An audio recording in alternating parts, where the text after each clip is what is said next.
नमस्कार, आपका स्वागत है फटाफट खबरों में। मैं हूं आपके साथ भावना रनौट।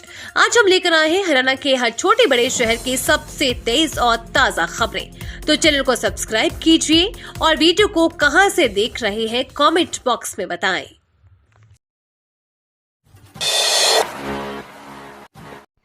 लोकसभा चुनाव में करारी हार के बाद बीजेपी ने बदली रणनीति। हरियाणा में गरीबों के लिए लेकर आई ये फ्री स्कीम। हरियाणा में विधानसभा चुनावों को सिर्फ 4 महीने बचे हैं। लोकसभा चुनाव में बीजेपी को प्रदेश में भारी नुकसान हुआ है। पिछले लोकसभा चुनाव में 10 सीटों की जीतने वाली बीजेपी इस बार सिर्फ 5 सीटों पर ही सिमट गई है। ऐसे में हरियाणा की जनता को साधने के लिए मुख्यमंत्री नैब सिंह सैनी ने शुक्रवार को हैप्पी कार्ड लॉन्च किया। इस योजना के तहत सरकार ने लगभग 1 लाख लोगों को हैप्पी कार्ड वितरित करने का लक्ष्य रखा है। इसका फायदा 1.80 लाख रुपए सालाना से कम आमदनी वाले परिवारों को मिलेगा। इस योजना के तहत लोग रोजाना 30 किलोमीटर और साल में 1000 किलोमीटर फ्री सफर कर सकेंगे।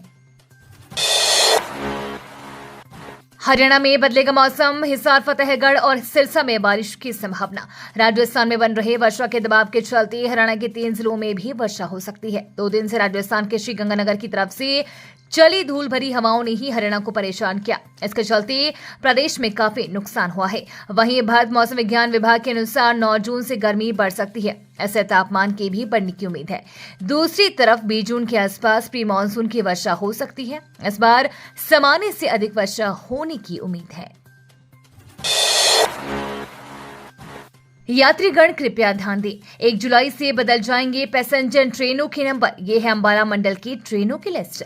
कोविड समय में 0 नंबर से चलने वाली ट्रेनों के नंबर बदले जाएंगे। ये नंबर पुराने वाले ही रहेंगे। इस संबंध में रेलवे ने लिखित निर्देश जारी किए हैं। ये परिवर्तन उत्तर रेलवे के 5 मंडलों में 1 जुलाई से लागू हो जाएगा। इसमें दिल्ली मंडल, फिरोजपुर, अंबाला, मुरादाबाद और लखनऊ मंडल की 563 ट्रेनें शामिल है। प्राप्त जानकारी के अनुसार कोविड के समय इन ट्रेनों को 5 से 7 अंकों के आधार पर तब्दील किया गया था। फिर कोविड खत्म होते ही नंबरों को 0 से परिवर्तित कर दिया, लेकिन अब 0 नंबर को बंद करके कोविड के पुराने नंबर के तहत बदलने का फैसला किया। इससे पहले रेलवे ने इन यात्री ट्रेनों में लगने वाले स्पेशल श्रेणी के किराए को भी कम कर दिया था। हरियाणा के इन जिलों में लगाए जाएंगे 42 लाख स्मार्ट मीटर। रिचार्ज खत्म होते ही कट हो जाएगी बिजली। हरियाणा में बिजली विभाग ने बिजली चोरी को रोकने और बिजली व्यवस्था में सुधार के लिए एक खास प्लान तैयार किया है। इस प्लान के तहत हरियाणा के लगभग 11 शहरों में स्मार्ट प्रीपेड मीटर लगाए जाएंगे। दक्षिण हरियाणा बिजली वितरण निगम इस योजना पर काम करने वाला है और इस परियोजना पर लगभग 6400 करोड़ रुपए खर्च किए जाएंगे। स्मार्ट प्रीपेड मीटर की जरूरत। स्मार्ट प्रीपेड मीटर लगने से बिजली निगम को बिजली रीडिंग लेने के लिए किए जाने वाले खर्च में बड़ी बचत होगी। इससे बिजली चोरी पर भी प्रभावी रूप से रोक लगेगी, क्योंकि स्मार्ट मीटर से बिजली की खपत की सटीक जानकारी मिल सकेगी और उपभोक्ता अपने मोबाइल ऐप के जरिए बिल भुगतान भी कर सकेंगे। जजपा ने सभी इकाइयां की भांग। लोकसभा चुनाव में खराब प्रदर्शन के चलते लिया फैसला, नए सिरे से खड़ा होगा संगठन। लोकसभा चुनाव में बेहद खराब प्रदर्शन के बाद जननायक जनता पार्टी यानी कि जजपा ने अपनी सभी प्रमुख इकाइयों को भंग कर दिया है। पार्टी के राष्ट्रीय अध्यक्ष डॉक्टर अजय सिंह चौटाला ने तुरंत प्रभाव से राष्ट्रीय कार्यकारिणी, प्रदेश कार्यकारिणी, सभी जिला व हल्का स्तरीय कार्यकारिणी को भंग किया है। अन्य प्रदेशों की कार्यकारिणी के पदाधिकारियों को भी पदमुक्त कर दिया गया है। जजपा के राष्ट्रीय अध्यक्ष डॉक्टर अजय सिंह चौटाला ने कहा कि जल्द ही नए पदाधिकारियों की नियुक्तियां की जाएगी। पार्टी अपने संगठन में बदलाव करके नई ऊर्जा के साथ आगे बढ़ेगी। संगठन के पुनर्गठन में मेहनती ऊर्जावान नेताओं व कार्यकर्ताओं को अहम जिम्मेदारी दी जाएगी। पेयजल की समस्या को लेकर महिलाएं सड़कों पर उतरी। 4 दिनों से इलाके में नहीं हो रही पानी की आपूर्ति। भिवानी के दिल्ली पिलानी नेशनल हाईवे 709 ई पर दादरी गेट क्षेत्र में पेयजल संकट को लेकर लोगों ने जाम लगा दिया। जाम इलाके की महिलाओं ने सड़क पर बैठकर जन स्वास्थ्य अभियांत्रिकी विभाग व प्रशासन के खिलाफ नारेबाजी की। जाम की सूचना मिलते ही पुलिस मौके पर पहुंची। दादरी गेट क्षेत्र निवासी अश्वनी कांगड़ा माया कमला रानी धनपति ने बताया कि पिछले 4 दिनों से दादरी गेट, वाल्मीकि बस्ती, कोंट रोड, ढांडा रोड, लक्ष्मी नगर कॉलोनी में पानी की आपूर्ति नहीं हो रही है। उन्होंने बताया कि जन स्वास्थ्य अभियांत्रिकी विभाग के अधिकारी फोन नहीं उठा रहे हैं। वहीं पानी को लेकर इन कॉलोनियों में गंभीर समस्या बनी है। पर लोगों को ऐसे ठग रहे जालसाज बरते ये सावधानियां। शेयर मार्केट का इस समय बूम चल रहा है, ऐसे में हर कोई इस ओर जा रहा है। ऐसे में साइबर क्राइम करने वाले ठगों ने शेयर मार्केट में रुपए लगाने वालों के साथ धोखाधड़ी करना शुरू कर दिया है। एक दिन पहले खाबड़ा कला का एक युवक से भी 17 लाख रुपए की ठगी हो गई है। ऐसे पहले भट्टू कला से भी एक अध्यापक के साथ करीब 8 लाख रुपए की ठगी हो चुकी है। मीडिया इन्फ्लुएंसर सागर पर हमले के मामले में एल्विश यादव को राहत शर्त के साथ एससी ने रद्द की एफआईआर। इंटरनेट मीडिया इन्फ्लुएंसर सागर ठाकुर पर कथित हमले के आरोप में दर्ज एफआईआर में पंजाब हरियाणा हाईकोर्ट ने यूट्यूब एल्विश यादव को बड़ी राहत दी है। हाईकोर्ट ने एफआईआर रद्द कर दी है, लेकिन अपने आदेश में यह शर्त रखी है कि इंटरनेट पर याचिकाकर्ता एल्विश यादव, उनके साथी लवकेश कटारिया, अजय और रुस्तम अपनी किसी भी पोस्ट सामग्री में हिंसा और मादक द्रव्यों के सेवन को दर्शाने या बढ़ावा देने का काम नहीं करेंगे।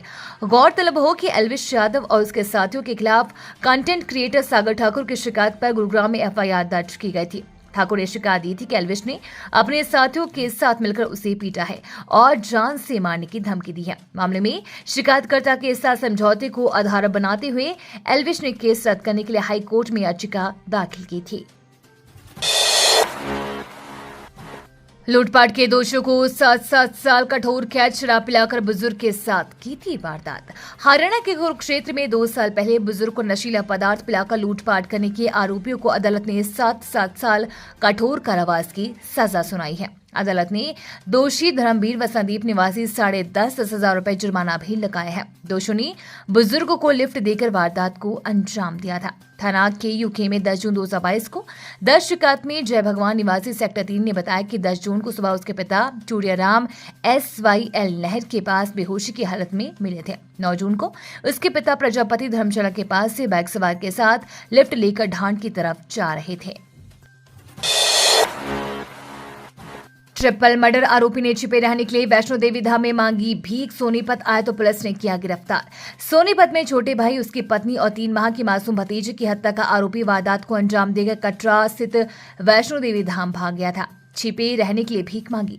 अब पैसों का इंतजाम करने सोनीपत शहर में आए तो कुंडली थाना प्रभारी देवेंद्र की टीम ने उसे धर दबोचा। बिंदरौली में दिल दहला देने वाली हत्याकांड के आरोपी को अदालत में पेश कर 3 दिन की रिमांड पर लिया है। पुलिस उससे पूछताछ कर रही है। गांव बिंदरौली निवासी धर्मवीर ने 23 मई को कुंडली थाना पुलिस को बताया था कि वो किसान है और गाँव में नंबरदार है। उनके पास 2 बेटे, बड़े मनदीप और छोटे अमरदीप के साथ 3 बेटियां हैं। तीनों बेटियों की शादी हो चुकी है। छोटे अमरदीप ने 3 साल पहले गांव भैंसवाला कला की मधु से अंतरजातीय प्रेम विवाह किया था। उनके पास अब 3 माह का बेटा शिवम था। सराय औरंगाबाद गांव में स्क्रैप गोदाम में आग लगने से 10 झुग्गियां जली। पुलिस मौके पर पहुंची। बहादुरगढ़ के नजदीक स्थित सराय औरंगाबाद गांव में देर रात एक स्क्रैप गोदाम में आग लग गई। आग लगने का कारण स्पष्ट नहीं है, लेकिन इस आग में 10 झुग्गियां खाक हो गई। सूचना दमकल विभाग को दी गई है। दमकल विभाग की गाड़ियां तुरंत मौके पर पहुंची और कर्मचारियों ने आग बुझाने का काम शुरू किया। देर रात लगभग 1 बजे सराय औरंगाबाद गांव में एक स्क्रैप गोदाम में आग लगने से 10 झुग्गियां जलकर राख हो गई। इस आगजनी में किसी तरह की जनहानि नहीं हुई है। हालांकि आग से झुग्गियां और स्क्रैप गोदाम जलकर राख हो गया। आग लगने की सूचना जैसे ही दमकल विभाग को मिली तो कर्मचारी तुरंत गाड़ी लेकर मौके पर पहुंच गए। जिले में शाहबाद के हुड्डा सेक्टर की एक कोठी में रह रहे बेटे ने विवाद के बाद गला अपनी 56 वर्षीय मां की गला दबाकर हत्या कर दी। हैवान बना बेटा मां की हत्या के बाद 2 दिन के शव के साथ घर पर रहा तथा किसी को इसकी भनक तक नहीं लगने दी। बदबू आने पर कोठी की ऊपरी मंजिल पर रह रही बहू ने डायल 112 पर फोन कर पुलिस को सूचना दी, जिसके बाद पुलिस ने मौके पर पहुंचकर हत्या आरोपित बेटे को गिरफ्तार कर शव को कब्जे में ले लिया। हैवान बने बेटे ने ऐसा क्यों किया, इसका खुलासा पुलिस पूछताछ के बाद ही हो पाएगा। ये थी आज की फटाफट खबरें। हम मिलेंगे अगले बुलेटिन में, तब तक के लिए धन्यवाद और जय हिंद।